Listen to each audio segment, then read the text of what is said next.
Glória a Deus. Irmãos, vamos ajoelhar para quem puder, claro. Vamos levantar um clamor de joelhos. Em nome do Senhor Jesus. Em nome do Senhor.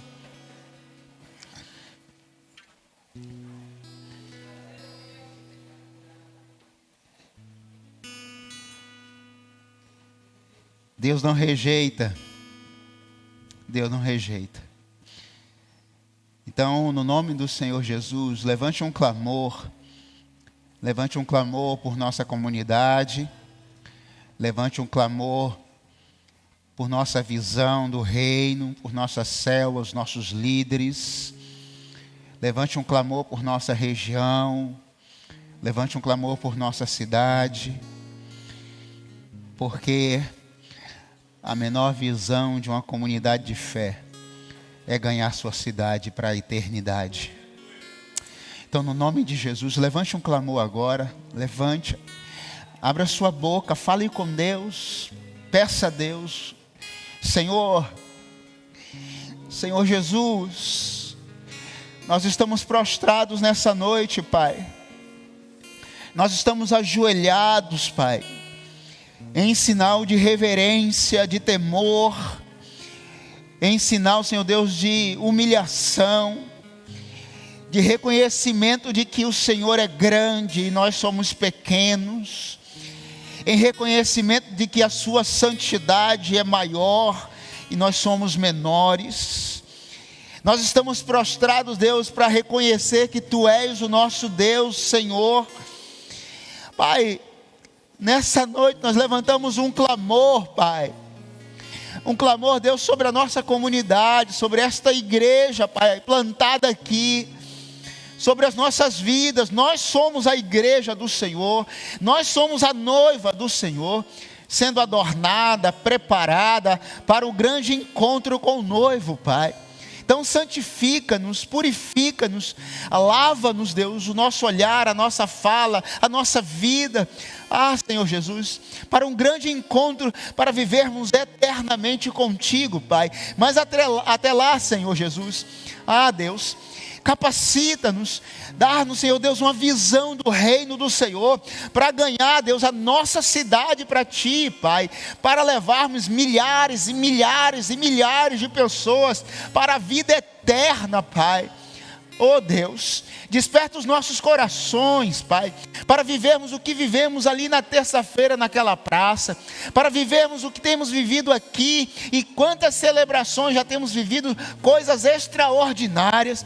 Mas o Senhor tem mais, o Senhor tem mais para as nossas vidas, o Senhor tem mais para essa cidade, o Senhor tem mais para Meiaípe, Senhor tem mais para essa região, Senhor tem mais para essa liderança, Pai, para as nossas células, para os nossos líderes, Senhor Deus, administrativos. Nós apresentamos essa igreja que é Tua, o Senhor quem morreu, foi o Senhor quem ressuscitou, é o Senhor quem vai voltar para levar esta igreja, Pai. E a porta do inferno não vai prevalecer. Por isso nós repreendemos toda a ação do diabo, Pai, no nome de Jesus. Nós invocamos o santo nome de Jesus, e pelo sangue de Jesus repreendemos qualquer ação contra as nossas vidas, contra aquilo que o Senhor já tem feito, Pai. Senhor Jesus, essa noite, Pai, nós nos apresentamos como igreja do Senhor. Trabalha em nosso coração, Deus, a fidelidade com o tempo, fidelidade com os bens, fidelidade, Deus, na devoção, fidelidade na leitura da Tua palavra, fidelidade na oração. Senhor Jesus, quanto de nós, Senhor, não nos arrependemos do dia que vivemos e das coisas que fizemos. Por isso, nessa noite, Senhor, ouve o nosso clamor, ouve, Senhor Deus, a nossa petição, que no nome santo de Jesus, que haja arrependimento nessa noite, que haja coração quebrantado e contrito. De fato, Senhor, não despreza. Nós oramos no nome de Jesus. Deus, aleluia, Pai.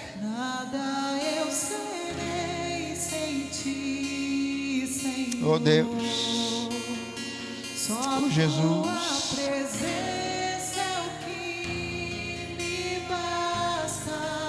Aleluia, Deus. Te levarei por onde eu for. Oh, Deus. Se eu não tenho a ti, não tenho Não, Deus. nada. Exaltado seja o Senhor, Jesus. Nada eu Oh, Deus. Bendito seja o Senhor, Deus. Senhor. Ser exaltado nessa noite, Só Pai. tua presença é o que me basta. Eu te levarei por onde eu for. Aleluia, Deus. Amém, Deus. Glória a Deus. Amém. Amém, Jesus. Primeira carta do apóstolo Paulo aos Coríntios, capítulo 15.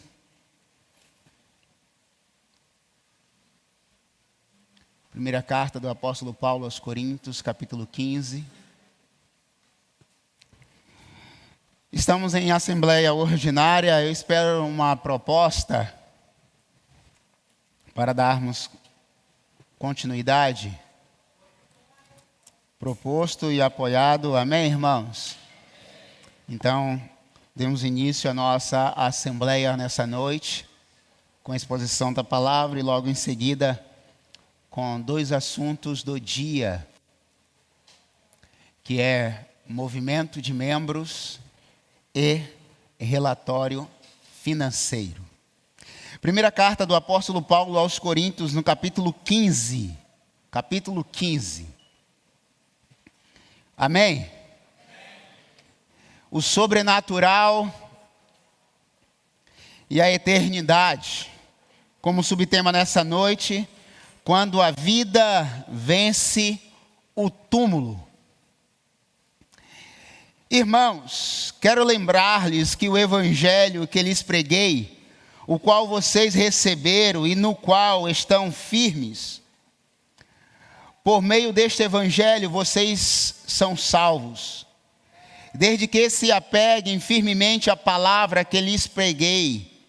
Caso contrário, vocês têm crido em vão, pois o que primeiramente lhes transmiti foi o que recebi, que Cristo morreu pelos nossos pecados, segundo as Escrituras, foi sepultado e ressuscitou no terceiro dia, segundo as Escrituras, e apareceu a Pedro e depois aos 12.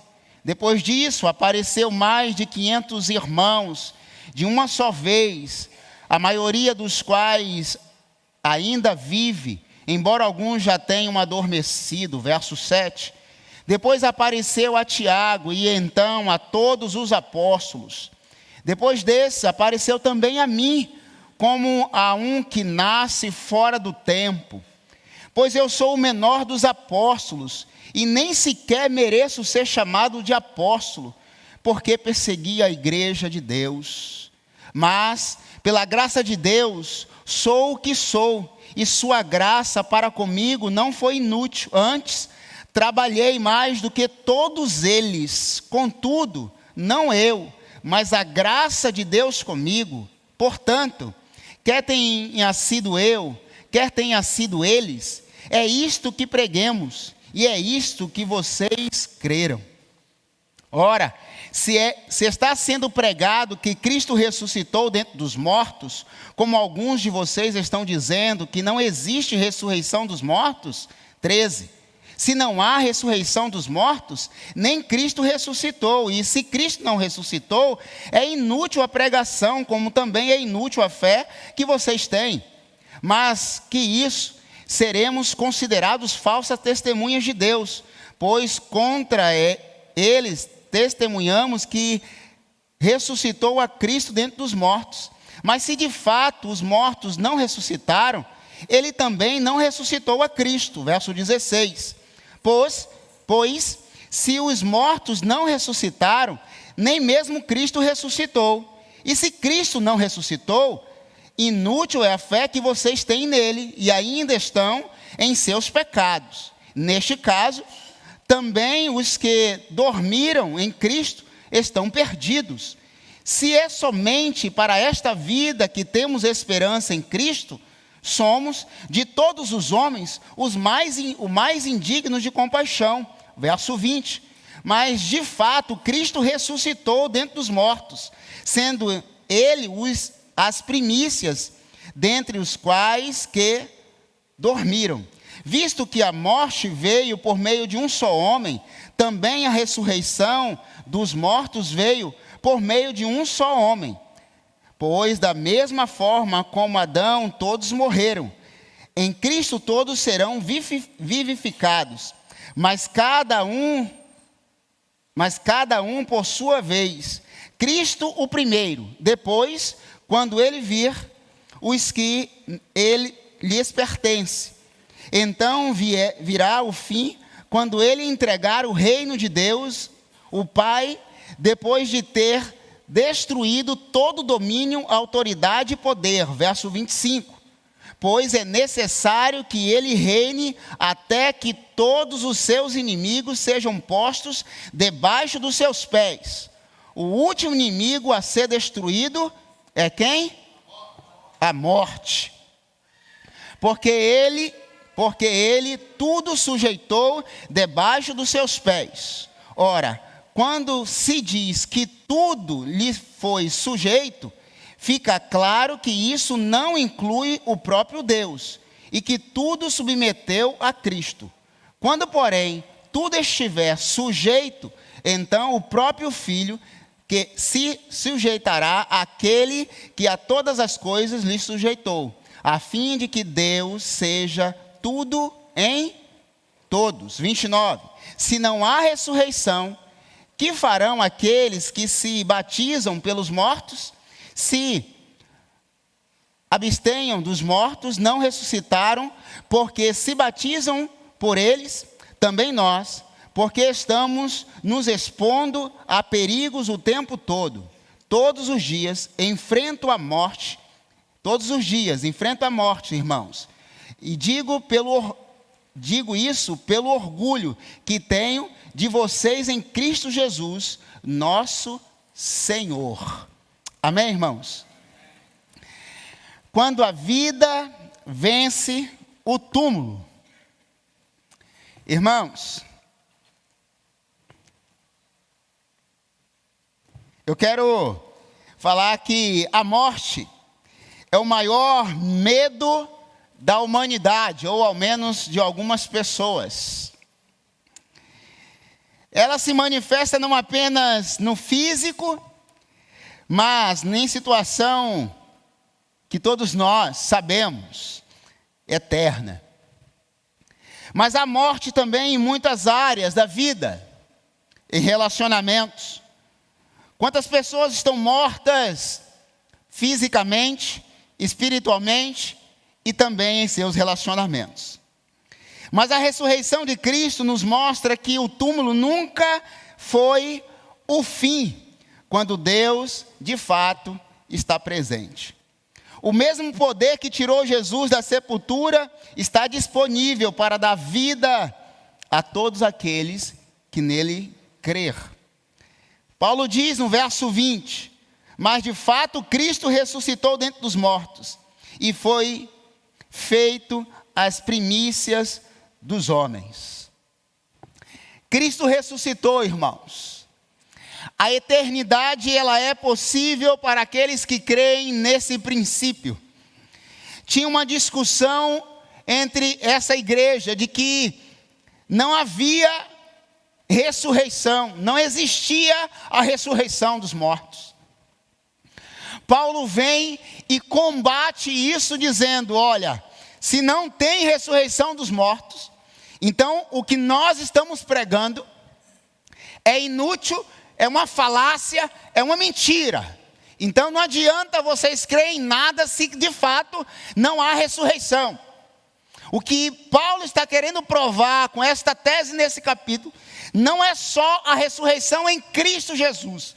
É provar que a ressurreição, ela existe. Ou seja, vida eterna é real. Se eu não creio nessa verdade, eu não creio na base do Evangelho.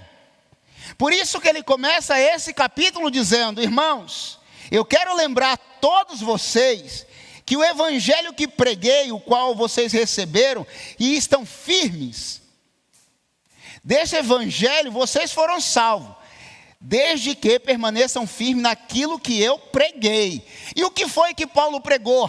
Que Cristo morreu, que Cristo ressuscitou e que Cristo vai voltar. Essa é a base da teologia da vida cristã. A eternidade se baseia nessa realidade. Cristo veio, Cristo morreu, Cristo ressuscitou e Cristo vai voltar. Quer passar no concílio, entenda esses pilares básicos da vida cristã. Se não creio nesses 4 pilares básicos, eu não sei o que de fato é o cristianismo. Eu até creio em Jesus, mas eu não creio na ressurreição. Então Paulo está dizendo: você não creu em Jesus. Eu creio na vida eterna, mas a vida eterna é luz. A vida eterna é um poder cósmico. Enfim, tem umas filosofias aí que eu ia falar quando eu falo para os meus alunos, mas eu não vou falar aqui, porque senão vocês vão ficar assustados. O cara eu acho que estava muito maconhado para poder acreditar em algumas coisas. Estava muito doido. Eu creio no poder, eu creio na luz, no sol que é poderoso, mas ele não crê na ressurreição. E paz, meus irmãos, eu vou tomar água. Tem algumas pessoas na igreja também que creem nessas coisas. Bota até chinelinho que está virado, as crendices, São Longuinho dá 3 pulinhos. Ele crê em um monte de coisa. No dia do ano novo ele usa azul, roxo, amarelo, ouro, prosperidade. Ele bota a vassoura atrás da porta. Ele crê nessas coisas todas. Mas em Jesus, talvez. Assim como o sol rompe a escuridão da madrugada, Cristo rompeu as trevas por meio da morte. Se o túmulo não o prendeu, também não poderá prender aqueles que nele creem. Ou seja, a sepultura não é o fim dos crentes. Deus nos fez para a eternidade. Eclesiastes diz que Deus colocou a eternidade dentro de nós. E aqui já é um pedacinho do sermão de domingo à noite. Ou seja, a eternidade mora dentro de você. É real, irmãos.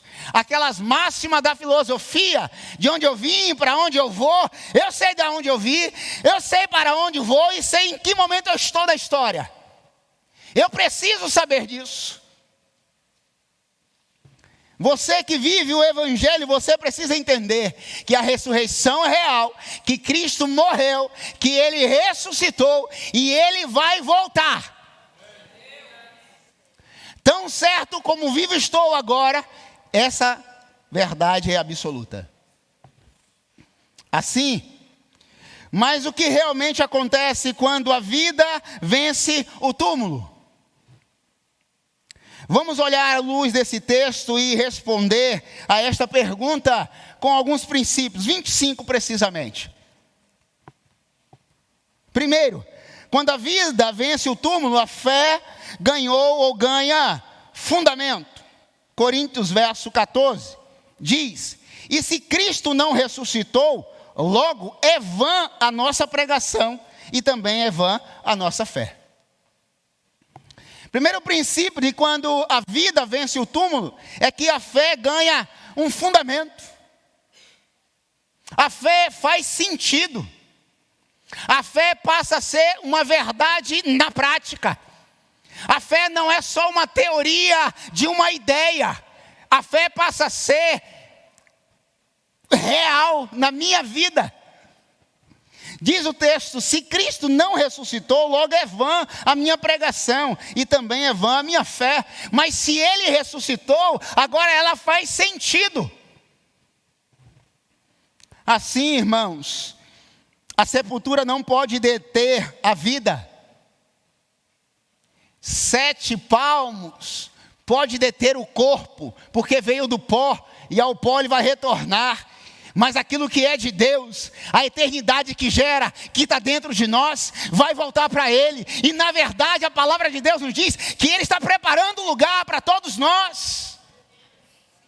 Então, no nome de Jesus, não perca de vista a eternidade que está em você.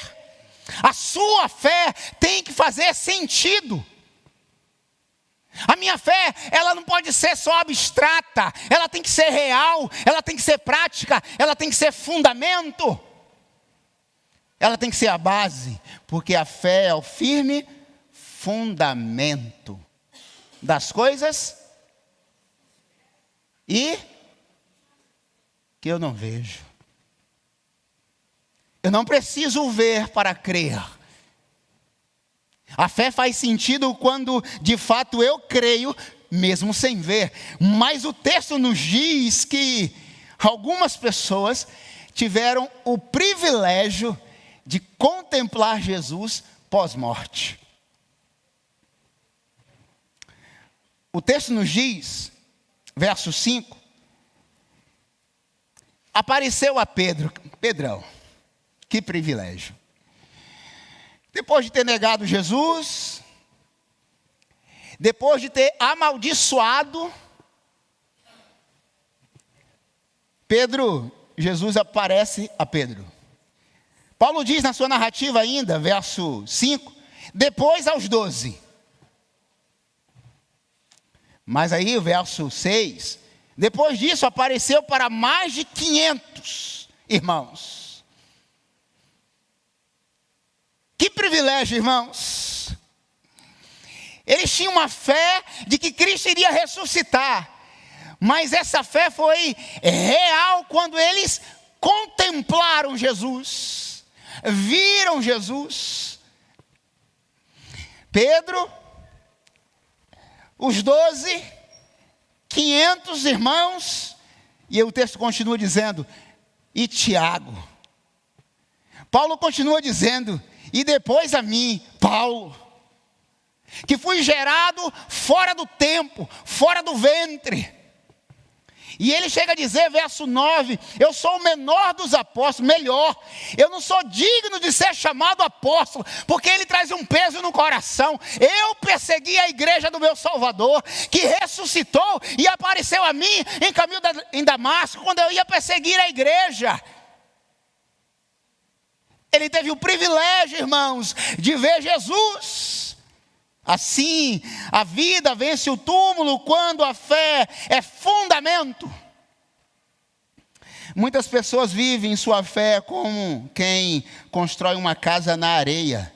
Basta vir a tempestade e tudo se acaba. Mas o túmulo vazio é como uma rocha sólida, provando que não cremos em contos de fadas. Nós cremos no que experimentamos. Só creio que Cristo ressuscitou quem já o experimentou. Pense em alguém que tem enfrentado um vale da sombra da morte. Se Cristo não tivesse ressuscitado, que esperança essa pessoa teria de enfrentar a dor? Mas porque Ele vive, podemos orar com convicção e esperar a resposta nele, mesmo andando pelo vale da sombra da morte. Segundo, quando a vida vence o túmulo, o pecado perdeu ou perde seu domínio. Verso 17 diz, e se Cristo não ressuscitou, é vã a fé, e ainda permaneceis nos vossos pecados. Assim, quando a vida vence o túmulo, o pecado perde o seu domínio.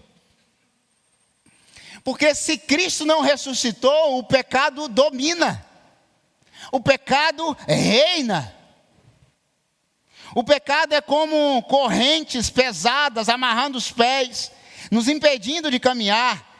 Sem a ressurreição, estaríamos todos acorrentados e presos até a morte. Mas o túmulo vazio é a prova de que Cristo quebrou as correntes. Quantos se sentem escravizados pelos vícios, escravizados pela culpa e pela memória do pecado? E como tentar caminhar sem olhar para trás. A palavra de Deus nos diz em Coríntios 5, 2 Coríntios 5:17. Assim que se alguém está em Cristo, é nova criatura. Se eu sou nova criatura, o pecado perdeu o seu domínio. Eu não sou dominado pelo pecado. Eu não sei quantos de vocês lembra de uma metáfora, a caverna de Platão. Não, né? Mas vamos voltar. Um homem que está acorrentado e não está acorrentado, e vive à sombra da sua própria sombra, acreditando que aquilo é real, enquanto não é real. E quando ele percebe, ele não está acorrentado. Era só sombra da sua própria sombra. Tem gente que é livre, mas vive acorrentado o tempo inteiro. Tem crente que vive acorrentado como escravo. Mas eu quero te dizer, Cristo te libertou. Somos livres nele. Então, irmão, viva como uma pessoa livre em Cristo Jesus. Terceiro, 8:15 já. Quando a vida vence o túmulo, a esperança venceu o desespero. Verso 19, o que é que diz? Se esperamos em Cristo só nesta vida, somos os mais miseráveis de todos os homens. Irmãos, se a vida se resume a esta realidade, só aqui e agora, se a existência de tudo que Deus fez e é na minha e na sua vida acaba aqui, então somos os mais miseráveis de todos os homens. Paulo está tentando provar por meio dessa tese à igreja de Corinto que Cristo ressuscitou e que a vida eterna é real, senão é inútil a nossa vida aqui. Então morramos todos e pronto. Mas não, ele quer provar o tempo inteiro, ele ressuscitou. Temos esperança nessa vida, mas temos esperança ainda mais na vida vindoura, a vida eterna. Então, irmãos, vivam hoje, mas com os olhos no futuro. E o futuro é nós, não é aqui, é lá. Nós somos e fomos gerados nele. E um dia fomos cortados o cordão umbilical por causa do pecado, porque nós deveríamos estar sempre conectados nele, para sempre nele, nos alimentando nele, por isso na videira, estar ligado nele o tempo inteiro, mas o pecado que tenta de todas as formas nos afastar. Mas quando a vida vence o túmulo, o pecado, a morte, a esperança, sempre vai vencer o desespero. Então, crente, irmãos, crente, pode até ficar abatido, mas nunca destruído. Ele pode até chorar, mas ele vive numa esperança eterna em Cristo Jesus. Pois o choro dele dura uma noite, mas a alegria vem logo ao amanhecer. Não é porque ele despreza a dor, é porque ele tem um consolador.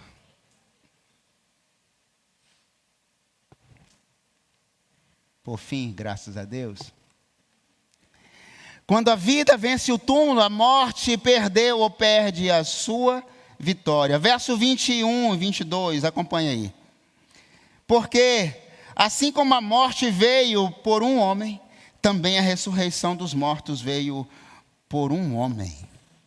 Porque assim como todos morreram em Adão, assim também todos serão vivificados em Cristo.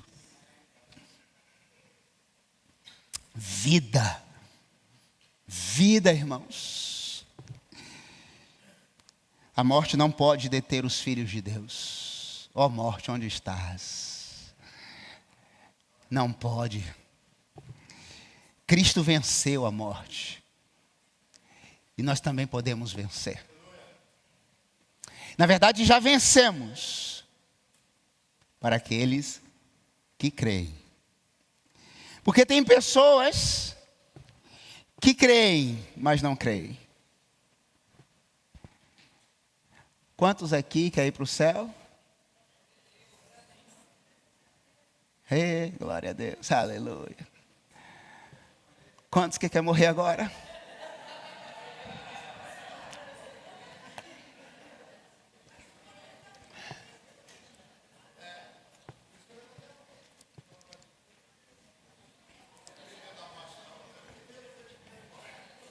Tem gente que tem medo da morte, irmãos. Tem gente que tem medo da morte. Tem pessoas que têm medo da morte. Tem crente que tem medo da morte. Eu não posso ter medo daquilo que já foi vencido, irmãos.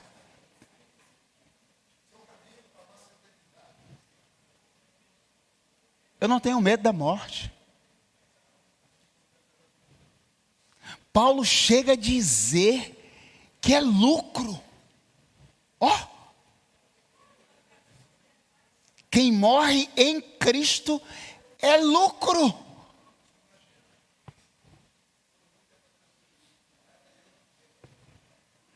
Eu não estou te convidando a morrer. Eu te estou convidando a viver em Cristo Jesus até a eternidade. E aí, para viver até a eternidade, eu tenho que romper o tempo dessa existência. Logo, morramos.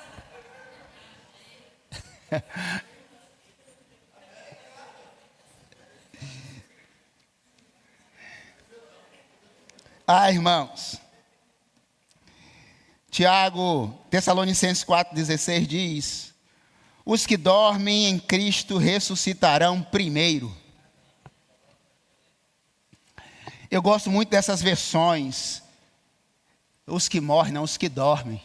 Porque quem está em Cristo não morre, só adormece. Só adormece. Será que eu estou falando nessa noite para alguém que ainda não crê na eternidade? É possível, pastor? É possível alguém crer em Cristo e não crer na eternidade? É. Por isso que Paulo está combatendo isso na igreja. Irmãos, Paulo está falando para os crentes. Não é para os descrentes, não, é para os crentes. Portanto, se tinha naquela época, tanto quanto hoje.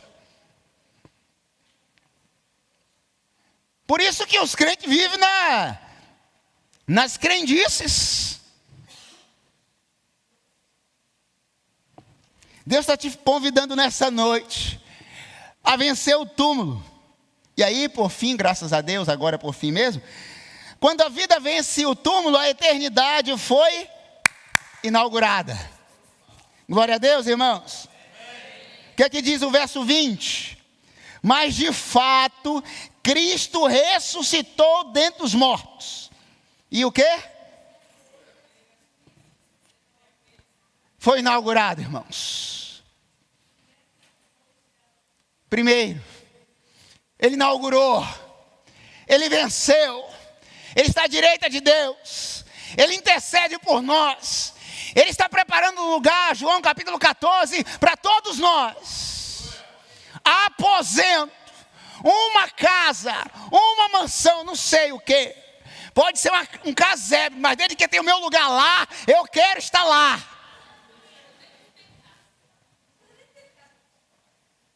Só contemplar vai ser perfeito. O texto nos diz que a vida venceu o túmulo, pois a eternidade foi inaugurada por Cristo Jesus. Ele foi o primeiro. A morte não conseguiu deter Jesus. Por isso, irmãos, a manjedoura está vazia, o túmulo está vazio, a cruz está vazia, o trono está ocupado. Mas Estevão diz em Atos que ele está de pé. E ele vai levar a sua igreja, aqueles que creem nele. Então, se você ainda não creu em Jesus Cristo verdadeiramente, é hoje. Pois ainda essa noite, Ele pode te chamar, vem. Não fala misericórdia não, irmãos. Que isso? Dá glória a Deus, dá aleluia. Você vai simplesmente voltar para onde nunca deveríamos ter saído, dos braços do Pai. E contemplar aquilo que os anciãos contemplam todos os dias. A grandeza, aquilo que João viu na sua revelação em Apocalipse. Ele viu algo tão maravilhoso que ele não conseguia descrever. Uma luz tão impactante que ele diz assim: ah, Senhor, eu vou ser consumido por isso. Mas lá, nós não seremos consumidos, porque o nosso corpo vai ser um corpo incorruptível. E contemplaremos a beleza da santidade do nosso Deus. Aquilo que Moisés pediu, Senhor, deixa eu ver. E ele passou só na fenda da rocha. Veremos face a face. E aí, irmãos, vai ser como um espelho. Pois somos a imagem e semelhança de beleza e santidade lá. Lá reconheceremos eternamente a grandiosidade do nosso Deus. Deus está te convidando nessa noite. Viva a eternidade a partir de Jesus. Ele ressuscitou. Tão certo como tudo que você acredita aqui. Tão certo como o saldo bancário seu que é gordo. Então, isso, receba. É a mesma coisa, receba, Jesus ressuscitou. Oremos.